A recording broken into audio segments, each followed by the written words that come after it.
मजहब है जो मोहब्बत कितने दिलों पर तेरी हुकूमत। लेकिन अगर हम बात करें तो सबसे इंपॉर्टेंट और सक्सेसफुल शासक जो रहा वो अकबर।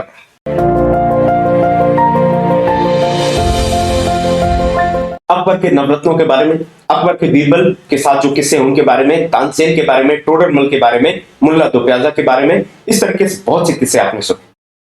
सर अकबर के समय की जो धार्मिक व्यवस्था थी, आप जैसे एक नया धर्म उन्होंने निकाला जिसको आप दीन इलाही कहते हैं, या फिर एक नई जगह बनाई गई फतेहपुर सीकरी में जिसको आप इबादत खाना कहते हैं, जिसमें पादरी आते थे पुर्तगाल के, साथ में जैन मुनि आएंगे, हिंदुओं के साथ आप जोराष्ट्रियन या पारसी जो है वो भी आया करते थे। अलग अलग धर्मों की बैठक हुआ करती थी। उसके बाद ही उन सारे धर्मों की जो सीख है, उन सारे धर्मों का जो दर्शन है, उन सबको सुनने के बाद ही अकबर दीन इलाही जो एक धर्म है उसको लेके आया था, और जो पूरा साम्राज्य था उसको दीन इलाही की लाइंस पे या दीन इलाही का जो दर्शन था उसके हिसाब से डिजाइन किया गया। और ये जो डिजाइन थी गवर्नेंस की, ये अबुल फजल के साथ मिलकर अकबर ने करी, जो कि शाहजहां के टाइम तक आगे बढ़ती है।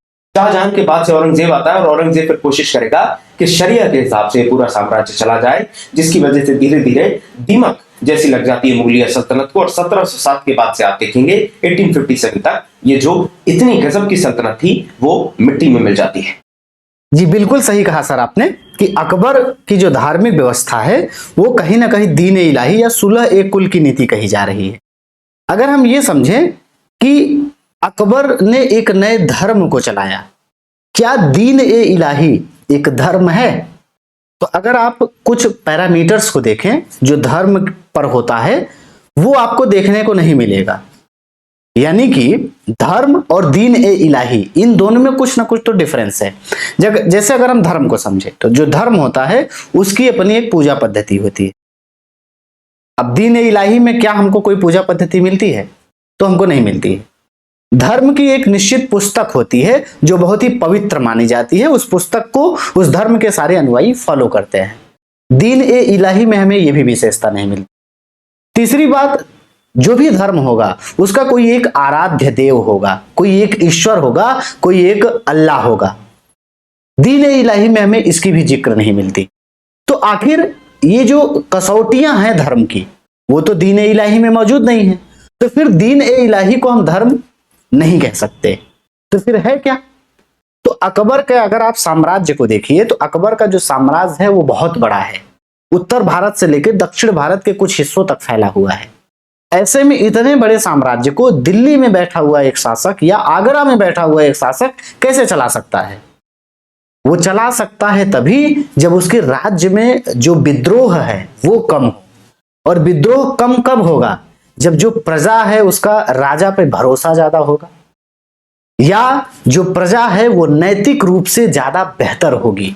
ऐसे में जब साम्राज्य बड़ा हो जाता है तो जो राजा होता है वो ये कोशिश करता है कि प्रजा का नैतिक स्तर बहुत ऊंचा उठे। और इसीलिए जो दीन इलाही है उसमें सभी धर्मों का समावेश मिलेगा आपको।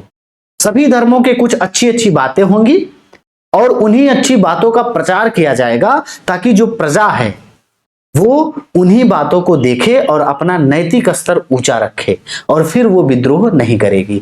यानी वो बेसिकली एक जीवन पद्धति की बात कर रहे हैं। तो दीन इलाही की अगर आप शिक्षाओं में जाएंगे तो माता पिता का सम्मान करिए, सभी की सेवा करिए, गरीबों पर दया करिए, यही सारी बातें मिलती हैं। बेसिकली वो कहीं ना कहीं वो जो रूलर है वो अपने रूल को बेहतर बनाए रख सके इसकी व्यवस्था करता है।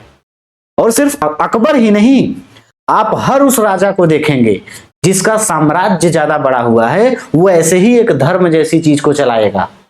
याद करिए एंशिएंट हिस्ट्री में अशोक के समय को, तो अशोक ने भी एक बौद्ध संघ या धम्म जिसको कहा जाता है उसकी स्थापना की है, क्योंकि अशोक का साम्राज्य भी बहुत बड़ा हुआ है। तो उन्होंने भी इसी तरीके की व्यवस्था अपनाई। तो हमें अपने एग्जाम के पॉइंट ऑफ व्यू से जब हम एनालाइज करेंगे उन चीजों को तो हमें क्लैरिटी होना जरूरी है। तो इस तरीके से आप इसको क्रोनोलॉजिकल ऑर्डर में या साम्राज्य की सुरक्षात्मक दृष्टि या सुव्यवस्था बनाए रखने के लिए एक राजा के लिए जो नेसेसरी होता है वही करता है, और वही अकबर ने भी किया।